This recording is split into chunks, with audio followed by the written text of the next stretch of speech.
भगवते वासुदेवाय नमः। तो प्रिय भक्तजनों, आज आप श्रवण करेंगे बृहस्पतिवार भगवान के व्रत की कथा का। इस कथा के सुनने से हमारे घर में सुख शांति समृद्धि का वास होता है। तो आइए प्रिय भक्तजनों, बड़े प्रेम और भाव से, बड़े आनंद से इस कथा का श्रवण करते हैं। प्राचीन समय की बात है। भारत में एक राजा राज्य करता था। वह बड़ा प्रतापी तथा दानी था। वह नित्य प्रतिदिन मंदिर में भगवान दर्शन करने जाता था। वह बृहस्पति और गुरु की सेवा किया करता था। उसके द्वार से कोई भी याचक निराश होकर नहीं लौटता था। वह प्रत्येक गुरुवार को व्रत रखता एवं पूजन करता और वह हर दिन गरीबों की सहायता किया करता था। परंतु यह सब बातें उसकी रानी को अच्छी नहीं लगती थी। वह न तो व्रत करती थी और न ही किसी को एक पैसा भी दान में देती थी। वह राजा से भी ऐसा करने को मना करती थी। एक समय की बात है कि राजा एक दिन शिकार खेलने वन को चला गया। घर पर रानी और उसकी दासी थी। उस समय गुरु बृहस्पति साधु का रूप धारण कर राजा के दरबार पर भिक्षा मांगने आए। साधु ने रानी से भिक्षा मांगी तो वह कहने लगी, हे साधु महाराज, मैं इस दान और पुण्य से तंग आ गई हूँ। इस कार्य के लिए तो मेरे पति ही काफी हैं, वो बहुत दान करते हैं। अब आप ऐसी कृपा करें कि सारा धन नष्ट हो जाए तथा मैं आराम से रह सकूं। साधु रूपी बृहस्पति ने कहा, हे देवी, तुम बड़ी विचित्र हो। संतान और धन से तो कोई भी दुखी नहीं होता, इसको सभी चाहते हैं। पापी भी पुत्र और धन की इच्छा करता है। अगर तुम्हारे पास धन अधिक है तो तुम भूखे मनुष्य को भोजन कराओ, प्याऊ लगाओ, ब्राह्मणों को दान दो, धर्मशाला बनवाओ, कुआं, तालाब, बावड़ी, बाग बगीचे आदि का निर्माण कराओ तथा निर्धनों की कन्याओं को उनका विवाह कराओ, साथ ही यज्ञ आदि कराओ। इस प्रकार के कर्मों से आपके कुल का और आपका नाम परलोक में भी सार्थक होगा एवं तुम्हें स्वर्ग की प्राप्ति होगी। परंतु रानी साधु की इन बातों से खुश नहीं हुई।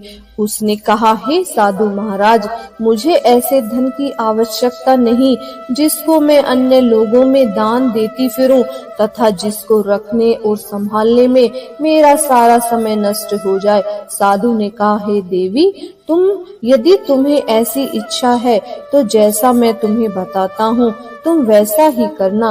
बृहस्पतिवार के दिन आंगन को गोबर से लीपना, अपने केसों को पीली मिट्टी से धोना, केसों को धोते समय स्नान करना, राजा से कहना वह हजामत करवाए, भोजन में मांस मदिरा खाना, कपड़े धोबी के यहाँ धुलने देना। इस प्रकार 7 बृहस्पतिवार करने से तुम्हारा सारा धन नष्ट हो जाएगा। यह कहकर साधु महाराज रूपी बृहस्पति देव अंतर्ध्यान हो गए। रानी ने साधु के कहने के अनुसार 7 बृहस्पतिवार तक वैसा ही करने का विचार किया। साधु ने बताए हुए अनुसार कार्य करते हुए केवल 3 बृहस्पतिवार ही बीते थे कि उसके समस्त धन नष्ट हो गया। भोजन के लिए दिनों दिन समय परिवार तरसने लगा तथा सांसारिक भोगों से दुखी रहने लगा। तब राजा रानी से कहने लगा कि हे रानी, तुम यहाँ पर रहो, मैं दूसरे देश को जाता हूँ, क्योंकि यहाँ पर मुझे सभी मनुष्य जानते हैं, इसीलिए मैं यहाँ पर कोई काम नहीं कर सकता। मैं अब परदेश जा रहा हूँ, वहाँ कोई काम धंधा करूँगा, शायद हमारे भाग्य बदल जाए। ऐसा कहकर राजा परदेश चला गया। वहाँ जंगल में लकड़ी काटकर लाता और शहर में बेचता। इस तरह से वह अपना जीवन व्यतीत करने लगा। इधर राजा के बिना रानी और दासियां दुखी रहने लगी। किसी दिन भोजन मिलता और किसी दिन जल पीकर ही रह जाती। एक समय रानी और दासियां 7 दिन तक भोजन के बिना ही उन्हें दिन बिताने पड़े। तो रानी ने अपनी दासी से कहा, हे दासी, यहाँ पास ही के नगर में मेरी बहन रहती है, वह बड़ी ही धनवान है, तू उसके पास जा और वहां से 5 सेर बेझर मांग कर ले आना, जिससे कुछ समय के लिए हमारा गुजर बसर हो जाएगा। दासी रानी की बहन के पास गई। रानी की बहन उस समय पूजा कर रही थी। बृहस्पतिवार का दिन था। दासी ने रानी की बहन से कहा, हे रानी, मुझे आपकी बहन ने भेजा है, मुझे 5 सेर बेझर दे दो। दासी ने यह बात अनेक बार कही, परंतु रानी की बहन ने कोई उत्तर नहीं दिया, क्योंकि वह उस समय बृहस्पतिवार की कथा सुन रही थी। जब दासी को रानी की बहन से कोई उत्तर नहीं मिला तो वह बहुत दुखी होकर, उसे क्रोध भी आया। वह लौटकर रानी से बोली, हे रानी, आपकी बहन बहुत ही घमंडी है, वह छोटे लोगों से बात भी नहीं करती। मैंने उससे कहा तो उसने तो कोई उत्तर ही नहीं दिया। मैं वापस आपके पास चली आई। रानी बोली, हे दासी, इसमें उसका कोई दोष नहीं है। जब बुरे दिन आते हैं तब कोई सहारा नहीं देता। अच्छे बुरे का पता विपत्ति में ही लगता है। जो ईश्वर की इच्छा होगी वही होगा। यह सब हमारे भाग्य का दोष है। उधर रानी की बहन ने सोचा कि मेरी बहन की दासी आई थी, परंतु मैं उसे बोली ही नहीं, इससे उससे बहुत दुख हुआ होगा। अतः कथा सुन और विष्णु भगवान का पूजन समाप्त कर वह अपनी बहन के घर आई और कहने लगी, हे बहन, मैं बृहस्पतिवार का व्रत कर रही थी, तुम्हारी दासी हमारे घर आई थी, परंतु जब तक कथा होती है तब तक हम लोग ना तो उठते हैं और ना ही बोलते हैं, इसीलिए मैं नहीं बोली। कहो दासी क्यों आई थी? रानी बोली, बहन, हमारे घर अनाज नहीं है, वैसे तुमसे कोई बात छिपी नहीं है, इस कारण मैंने दासी को तुम्हारे पास 5 सेर बेजर लेने के लिए भेजा था। रानी की बहन बोली, बहन देखो, बृहस्पतिवार भगवान सबकी मनोकामना पूर्ण करते हैं, देखो शायद तुम्हारे घर में ही अनाज रखा होगा। यह सुनकर दासी अंदर घर के अंदर गई तो वहां उसे एक घड़ा बेजर का भरा हुआ मिला। उसे बड़ी हैरानी हुई, क्योंकि उसने एक एक बर्तन देखा था, वह सब खाली थे। उसने बाहर आकर रानी को बताया। दासी अपनी रानी से कहने लगी, हे रानी, देखो, वैसे हमको जब अन्न नहीं मिलता तो हम हर रोज भोजन के बिना ही तो रहते हैं, वह व्रत के समान ही तो होता है। अगर इसमें इस व्रत की विधि और कथा पूछ ली जाए तो उससे हमारा भी क्या पता भला हो जाए। दासी कहने लगी। रानी ने अपनी बहन से बृहस्पतिवार व्रत के बारे में पूछा। उसकी बहन ने बताया, हे रानी, बहन, बृहस्पतिवार को सूर्योदय से पूर्ण उठकर स्नान करके बृहस्पतिवार का व्रत रखना चाहिए, लेकिन उस दिन सिर नहीं धोना चाहिए। बृहस्पतिवार के व्रत में चने की दाल और मुनक्के से भगवान विष्णु और केले के वृक्ष की जड़ से पूजन करें तथा दीपक जलावें। उस दिन एक ही समय भोजन करें। भोजन पीले खाक पदार्थ का करें तथा कथा सुने। इस प्रकार करने से गुरु भगवान प्रसन्न होते हैं, अन्न पुत्र धन देते हैं। इस तरह व्रत और पूजन की विधि बताकर रानी की बहन अपने घर लौट गई। रानी और दासी दोनों ने निश्चय किया कि वे बृहस्पतिवार भगवान का पूजन जरूर करेंगी। 7 दिन बाद जब बृहस्पतिवार आया तो उन्होंने व्रत रखा। गुड़शाला में जाकर चना और गुड़ बीन कर लाईं तथा उसी दाल से केले की जड़ में विष्णु भगवान का पूजन किया। अब भोजन कहाँ से आए? दोनों बड़ी दुखी हुई, परंतु उन्होंने व्रत किया था, इस कारण बृहस्पति देव भगवान प्रसन्न थे। वे एक साधारण व्यक्ति के रूप में 2 थाली में पीला भोजन लेकर आए और दासी को देकर बोले, हे दासी, यह भोजन तुम्हारे और रानी के लिए है, तुम दोनों इस भोजन को कर लेना। दासी भोजन पाकर बड़ी प्रसन्न हुई और रानी से बोली, रानी जी, भोजन कर लो।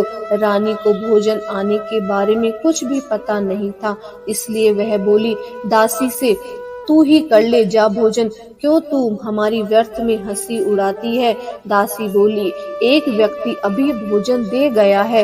रानी कहने लगी, वह भोजन तेरे लिए ही दे गया होगा, तू ही भोजन कर ले। दासी ने कहा, वह व्यक्ति हम दोनों के लिए 2 थालों में भोजन दे गया है, इसीलिए मैं और आप दोनों ही साथ साथ भोजन करेंगी।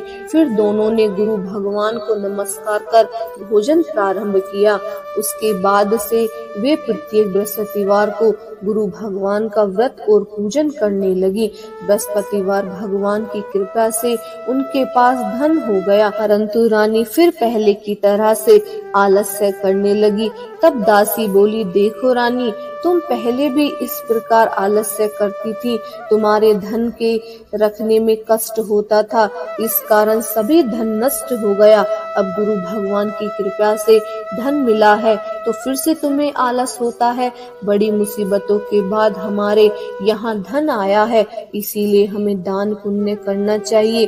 तुम्हें भूखे मनुष्य को भोजन कराओ, प्याऊ लगवाओ, ब्राह्मणों को दान दो, कुआं तालाब बावड़ी आदि का निर्माण करवाओ, मंदिर पाठशाला बनाकर दान दो, कुंवारी कन्याओं का विवाह कराओ, धन को शुभ कार्यों में खर्च करो, जिससे तुम्हें और तुम्हारे कुल का यश बढ़ेगा तथा स्वर्ग प्राप्त हो और पितृ प्रसन्न होंगे। दासी की बात मानकर रानी ने इसी प्रकार के कर्म करने प्रारंभ किए, जिससे उनका काफी यश फैलने लगा।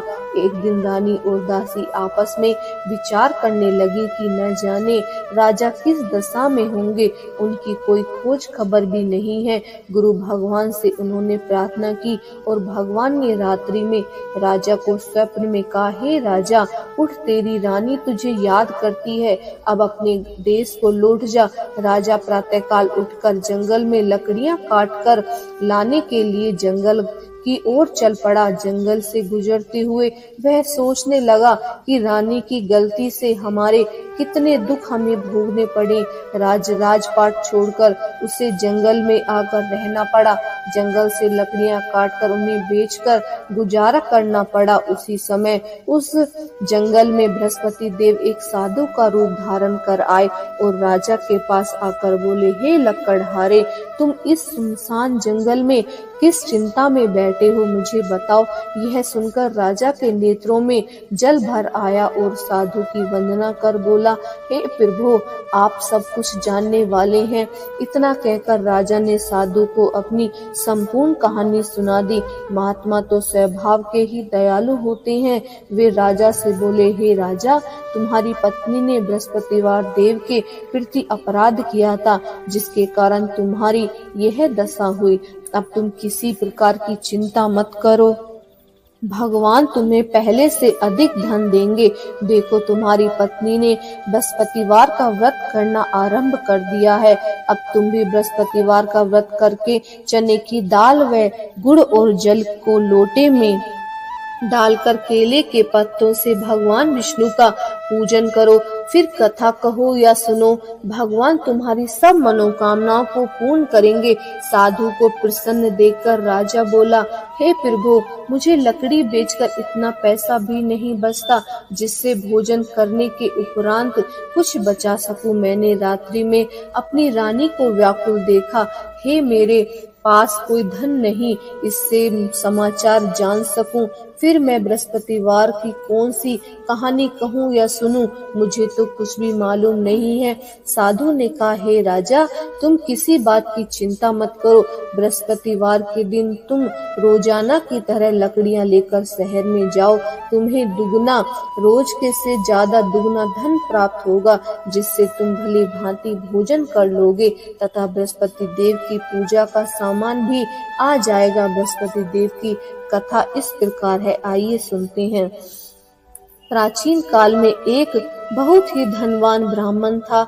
उसके कोई संतान नहीं थी। वह नित्य पूजा पाठ करता था, परंतु उसकी पत्नी बहुत मलिन के साथ रहती थी। वह न स्नान करती थी और न ही किसी देवता का पूजन करती थी। प्रातःकाल उठते ही सर्वप्रथम भोजन करती, बाद में कोई अन्य कार्य करती थी। ब्राह्मण देवता बहुत दुखी रहते थे। पत्नी को बहुत समझाते थे, किंतु उसका कोई परिणाम न निकलता। भगवान की अनुकंपा से एक समय उस ब्राह्मण की पत्नी गर्भवती हुई और 10वें महीने में एक सुंदर कन्या को उसने जन्म दिया। निर्धन ब्राह्मण कन्या के जन्म से बहुत दुखी हुआ। धीरे धीरे ब्राह्मण की कन्या बड़ी होने लगी। बचपन से ही उस कन्या की रुचि भगवान विष्णु की पूजा में थी। वह प्रातः उठते ही स्नान आदि करके भगवान विष्णु की पूजा करने मंदिर में जाती थी। बृहस्पतिवार को व्रत करके विधि विधान पूजा पाठ करती थी।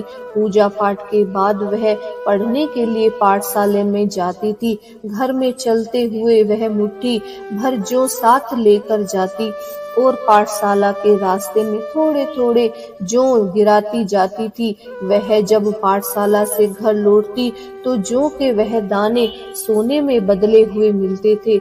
लड़की सभी सोने के दाने बीन लाती थी। एक दिन जब वह सोने के दानों को साफ कर रही थी तो उसकी माँ ने कहा, बेटी, सोने के दाने साफ करने के लिए सोने का सूप भी तो होना चाहिए। अगले दिन बृहस्पतिवार था। उसने भगवान बृहस्पति देव की पूजा करते हुए प्रार्थना की, हे भगवान, यदि मैंने आपका व्रत विधि विधान से किया हो तो मुझे सोने का सूप दे दो। भगवान बृहस्पतिवार देव ने उसकी मनोकामना पूर्ण करने का वचन दिया। पाठशाला से लौटते समय उसे रास्ते में सोने का सूप पड़ा हुआ मिला।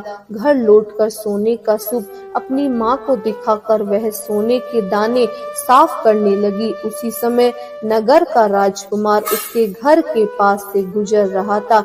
उस सुंदर लड़की को सोने के सूप में जौ साफ करते देख राजकुमार का उस पर मन मोहित हो गया। महल में लौटकर राजकुमार ने राजा से उस लड़की के विवाह करने की इच्छा प्रकट की तो राजा ने ब्राह्मण को महल में बुलाकर राजकुमार से उसकी लड़की के विवाह की बात कही। ब्राह्मण तैयार हो गया। धूमधाम से उस लड़की का विवाह राजकुमार से हो गया। दुल्हन बनकर ब्राह्मण की लड़की महल में चली गई। लड़की के चले जाने से ब्राह्मण फिर निर्धन हो गया। उसे कई कई दिनों तक भोजन नहीं मिलता था। वह बहुत दुखी होकर ब्राह्मण एक दिन अपनी लड़की के पास गया। उस अपने पिता से निर्धनता का समाचार सुनकर उसे बहुत सा धन देकर पिता को उसने विदा किया। उस धन से ब्राह्मण के कुछ दिन तो आराम से गुजर गए, लेकिन जल्दी ही फिर भूखे मरने की हालत हो गई। ब्राह्मण अपनी लड़की से धन लेने के लिए फिर महल में पहुंचा। लड़की ने पिता की बुरी हालत देखकर कहा, पिताजी, आखिर आप कब तक मुझसे धन लेकर अपना जीवन व्यतीत करेंगे? आप कोई ऐसा उपाय क्यों नहीं करते जिससे आपका घर धन धान्य से भर जाए? ब्राह्मण ने कहा, मैंने तेरी माँ को बहुत समझाया पर उसकी समझ में कुछ नहीं आता। उसका फूहड़पना नष्ट हो तो घर की निर्धनता भी दूर हो जाएगी। तब कुछ सोचकर लड़की ने पिता से कहा, पिताजी, आप कुछ दिनों के लिए माँ को मेरे पास छोड़ जाओ। तब कुछ सोचकर ब्राह्मण पत्नी को लड़की के पास महल में छोड़ आया। लड़की ने अपनी माँ से कहा, माँ, तुम प्रातः काल उठकर स्नान आदि करके भगवान बृहस्पति देव की पूजा अवश्य करना। पूजा करने से तुम्हारी निर्धनता अवश्य दूर हो जाएगी। लेकिन उसकी माँ ने उसकी कोई बात नहीं मानी। तब क्रोधित होकर लड़की ने अपनी माँ को एक कक्ष में बंद कर दिया। सूर्योदय के समय माँ को उठाकर जबरदस्ती उसे स्नान कराया और फिर मंदिर में ले जाकर भगवान बृहस्पति देव की पूजा कराई।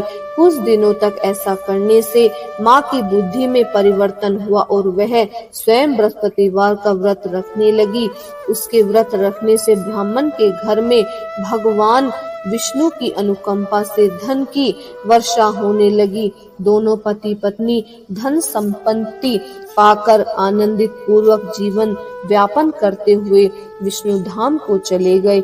लकड़हारा बने राजा ने उस साधु से भगवान बृहस्पति देव की यह कथा सुनकर बृहस्पतिवार का व्रत करके भगवान विष्णु की पूजा की। उस दिन से उसके सभी कलेश दूर हो गए, लेकिन अगले बृहस्पतिवार को कामकाज से अधिक व्यस्त रहने के कारण उसने भगवान बृहस्पति देव जी का व्रत नहीं किया। भगवान बृहस्पति देव लकड़हारे से क्रोधित हो गए और उसे भूल की सजा दी। उस दिन नगर के राजा ने नगर में घोषणा करके सबको सूचित किया, प्रत्येक नागरिक मेरे महल में भोजन करने आए, जो नहीं आएगा उसे अपराध मानकर भारी दंड दिया जाएगा। लकड़हारा बने राजा ने उस नगर के राजा की घोषणा तो सुनी, लेकिन जंगल से लकड़ी काट कर लाने और उन्हें बेचने में देर हो जाने के कारण वह समय पर महल में भोजन करने नहीं जा सका।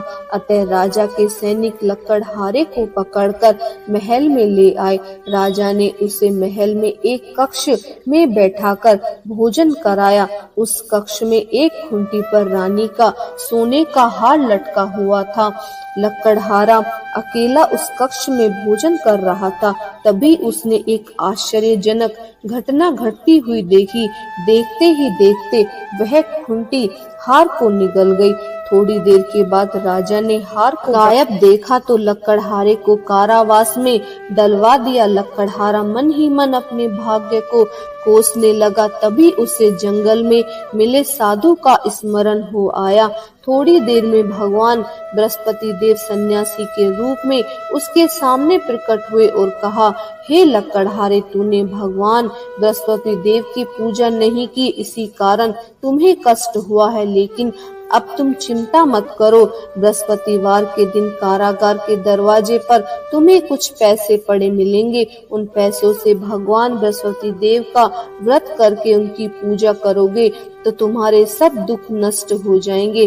बृहस्पतिवार के दिन दरवाजे पर पड़े मिले पैसों से चने और गुड़ मंगवाकर लकड़हारे ने बृहस्पतिवार की कथा कही और तो भगवान बृहस्पति देव ने प्रसन्न होकर उस नगर के राजा को स्वप्न में लकड़हारे को कारागार से मुक्त करने को कहा। सुबह राजा ने अपने कक्ष में आकर देखा तो खूंटी पर रानी का हार टंगा हुआ था। राजा ने लकड़हारे को मुक्त कर दिया और उसे धन और आभूषण देकर विदा किया। लकड़हारा बना राजा उस नगर में चलकर अपने नगर में पहुंचा तो उस नगर में कुएं, धर्मशाला, बाग बगीचे देखकर बहुत प्रसन्न हुआ। राजा ने किसी से पूछा, ये कुएं, धर्मशालाएं किसने बनवाई हैं? सबने उसे बताया कि ये सब रानी और उसकी दासी ने बनवाए हैं। राजा महल में पहुंचा तो रानी से उसका भव्य स्वागत किया। तब राजा ने निश्चय किया कि सप्ताह में एक बार तो सभी बृहस्पति देव का व्रत तथा पूजन करते हैं। मैं दिन में 3 बार बृहस्पतिवार की कथा कहूँगा। कुछ दिनों के बाद राजा को अपनी बहन की याद आई। एक दिन घोड़े पर सवार होकर राजा अपनी बहन से मिलने चल दिया। अभी राजा नगर के बाहर पहुंचा ही था कि उसने कुछ लोगों को एक शव को ले जाते देखा। राजा को स्मरण हो आया कि आज उसने किसी को बृहस्पतिवार की व्रत कथा नहीं सुनाई है। राजा ने उन लोगों को रोककर कहा, भाइयों, आप सबको ले जाने से पहले मुझसे बृहस्पतिवार की कथा सुन लो। लोगों ने राजा पर क्रोधित होते हुए कहा, तुम पागल तो नहीं हो गए हो? लेकिन कुछ बूढ़े लोगों ने कहा, अच्छा भाई, साथ में चलते चलते तुम अपनी कथा भी सुना। राजा ने चलते हुए आधी कथा ही सुनाई थी कि शव हिलने लगा। राजा के पूरी कथा सुनते ही शव उठकर बैठ गया। लोगों ने हैरानी से दांतों तले उंगली दबाई और अगले बृहस्पतिवार से भगवान बृहस्पति देव का व्रत करने व कथा सुनने का निश्चय कर लिया। अब घोड़े पर सवार राजा चलते हुए एक किसान के पास पहुंचा। किसान अपने खेत में हल चला रहा था। राजा ने कहा, अरे भाई, मुझसे बृहस्पतिवार का कथा सुन लो। किसान झुंझलाकर बोला, अरे भाई, देख नहीं रहे हो, जितने देर तक तुम्हारी कथा सुनूंगा उतनी देर में तो मैं पूरा हल चला लूंगा। राजा निराश होकर चलने लगा। तभी किसान के बैल लड़खड़ाकर जमीन पर गिर पड़े। किसान के पेट में भी जोर का दर्द होने लगा। उस किसान की पत्नी जब खाना लेकर आई तो उसने किसान से इस बारे में पूछा। किसान ने घुड़सवार की पूरी कहानी सुनी। किसान की पत्नी दौड़ती हुई राजा के पास पहुंचकर हाथ जोड़कर बोली, भैया, मैं तुम्हारी कथा सुनने को तैयार हूँ। राजा ने उसके साथ खेत पर पहुंचकर बृहस्पतिवार की कथा सुनाई। तभी बैल उठकर खड़े हो गए। किसान के पेट का दर्द भी तुरंत ही ठीक हो गया। राजा अपनी बहन के घर पहुंचा तो उसकी बहुत आव भगत हुई। अगले दिन सुबह उठकर राजा ने देखा कि घर के सभी लोग भोजन कर रहे हैं। किसी भूखे को बृहस्पतिवार की कथा सुनाए बिना राजा भोजन नहीं करता था। उसने बहन से कहा, बहन, क्या घर में कोई ऐसा व्यक्ति नहीं है जिसने अभी तक भोजन न किया हो? उसकी बहन बोली, भैया, हमारे घर में तो क्या आपको पूरे नगर में कोई ऐसा व्यक्ति नहीं मिलेगा जिसने सुबह सुबह भोजन नहीं किया हो। राजा अपनी बहन के घर के बाहर निकलकर उस नगर में बिना भोजन के व्यक्ति की तलाश करने लगा। एक गड़ियारे के घर में उसका बेटा बीमार होने के कारण भूखा पड़ा हुआ था। राजा ने उसको जाकर बृहस्पतिवार की कथा सुनाई। कथा सुनते सुनते गडरिये का बीमार बेटा बिल्कुल ठीक हो गया।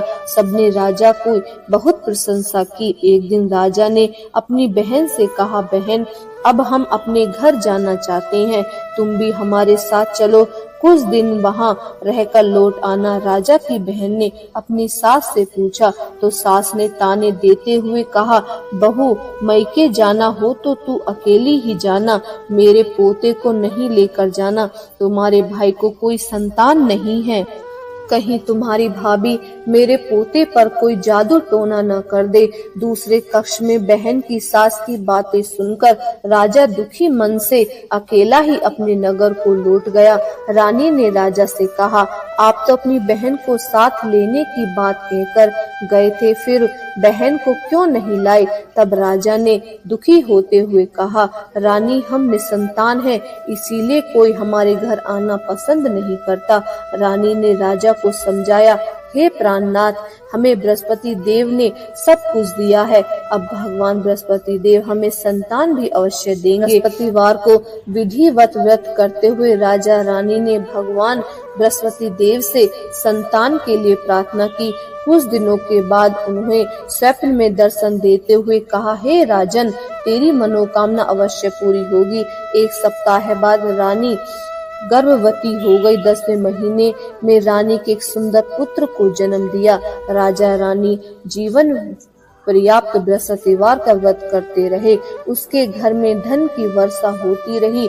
इस तरह आनंद पूर्वक जीवन यापन करते हुए राजा रानी भगवान बृहस्पति देव की अनुकंपा से मोक्ष को प्राप्त करके सीधे वैकुंठ धाम पहुँच गए। बृहस्पतिवार का व्रत जो भी विधि विधान से करता है, जो स्त्री पुरुष भगवान विष्णु की पूजा करते हैं, भगवान उनकी समस्त मनोकामनाएं पूर्ण करते हैं। बोलिए विष्णु भगवान की जय। आइए अब सुनते हैं भगवान विष्णु की आरती।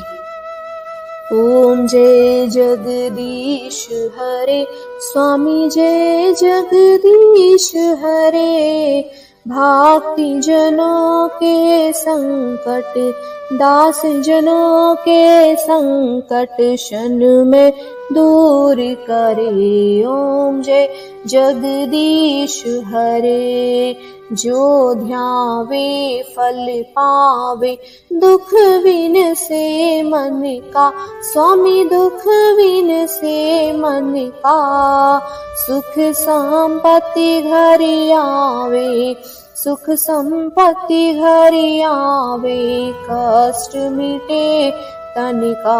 ओम जय जगदीश हरे, मात पिता तुम मेरे, शरण गहूँ मैं किसकी, स्वामी शरण गहूँ मैं किसकी, तुम बिनि और न दूजा, प्रभु बिनि और न दूजा। आस करूं मैं जिसकी, ओम जय जगदीश हरे। तुम पूरन परमात्मा, तुम अंतर्यामी, स्वामी तुम अंतर्यामी। पार ब्रह्म परमेश्वरी, पार ब्रह्म परमेश्वरी, तुम सबके स्वामी। ओम जय जगदीश हरे। तुम करुणा के सागर, तुम पालन करता, स्वामी तुम पालन करता। मैं मूरख खल कामी, मैं सेवक तुम स्वामी, कृपया करो भरिता। ओम जय जगदीश हरे। तुम हो एक अगोचर, सबके प्राणपति, स्वामी सबके प्राणपति। किस विध मिलूं दयामय, किस विध मिलूं दयामय, तुमको मैं कुमति। ओम जय जगदीश हरे। दीन बांधु दुख हरिता, तुम रक्षक मेरे, स्वामी तुम ठाकुर मेरे। अपने हाथी उठाओ, करुणा हस्ते उठाओ, द्वार पड़ा तेरे। ओम जय जगदीश हरे। विषय विकार मिटाओ, पाप हरो देवा, स्वामी कष्ट हरो देवा। श्रद्धा भक्ति बढ़ाओ, श्रद्धा भक्ति बढ़ाओ, संतन की सेवा। ओम जय जगदीश हरे। श्री जगदीश जी की आरती जो कोई नरि गावे, स्वामी जो कोई नरि गावे। कहत शिवानंद स्वामी, कहत शिवानंद स्वामी, सुख संपत्ति घर आवे। ओम जय जगदीश हरे। बोलिए बृहस्पति भगवान की जय।